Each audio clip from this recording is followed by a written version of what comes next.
Well, Jeremy Hansen here from Fox Valley Tech with another segment of Life on the Farm.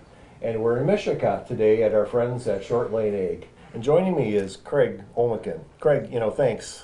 Welcome back to Life on the Farm. Yeah, thanks for having me again. Well, Craig, remind me again what Short Lane Ag is. So Short Lane Ag is a privately owned ag retailer. It's owned by my dad and my brothers. And we have 3 locations. We have one here in Mishicot, one in Colby, and one in Pigeon Falls. And out of those locations, we service Wisconsin and other parts of the Midwest. Craig, we talked last March about your outlook on fertilizer and chemicals, and everything that you said came true. So I wanted just to follow up with you before the end of the year here and get your perspectives on fertilizer. So when we're planning fertilizer budgeting for farms, there's a big shock out there in the country, especially with nitrogen. What's your perspective? So nitrogen is a tricky subject right now. I treat urea, anhydrous, UAN all kind of in the same boat right now. The problem is we have a world energy crisis going on right now.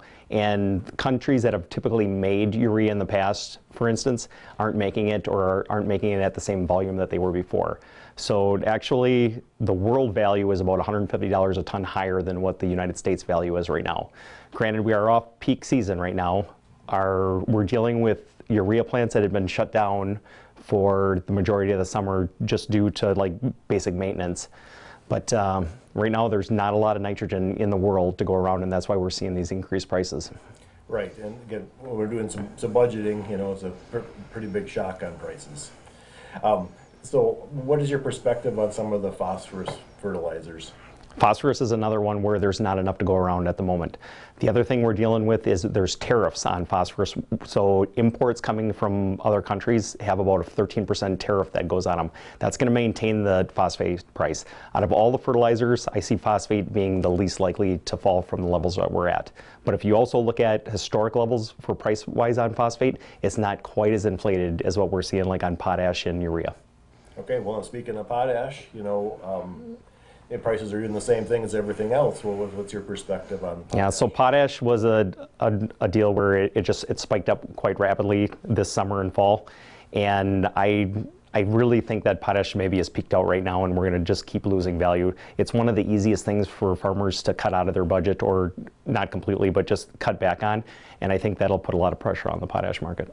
Right. So what's your perspective on supply then? Do you think we're going to have enough for next season? That's going to be the hardest part. Is infrastructure is a disaster right now because there's not enough truckers, there's not enough barges, there's not enough cargo ships, there's not enough of anything.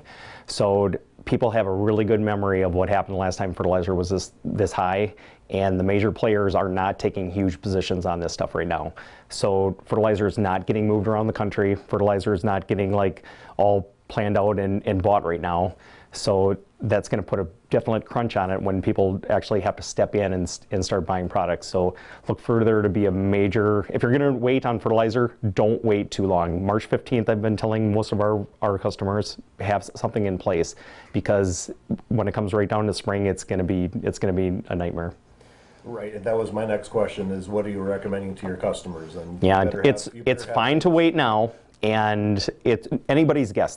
There's no way I could say that fertilizer is going to fall. There's no way I can tell you fertilizer is going to go up. But I would definitely have a plan at least by March. So your life at the end of the year here, what's that been like the last month or so and going forward? So it's been quite exciting now. So everybody's trying to beat the price increases. Herbicides are our major problem. Fertilizers, we just get a lot of questions about fertilizer, and we do our best to try to explain, what the situations are right now. But there's a lot of product moving out into countries where people are physically taking possession of product where they have, historically have not. An important topic, so this is a 2-part interview. On next week's Life on the Farm, Jeremy continues the conversation about why prices are so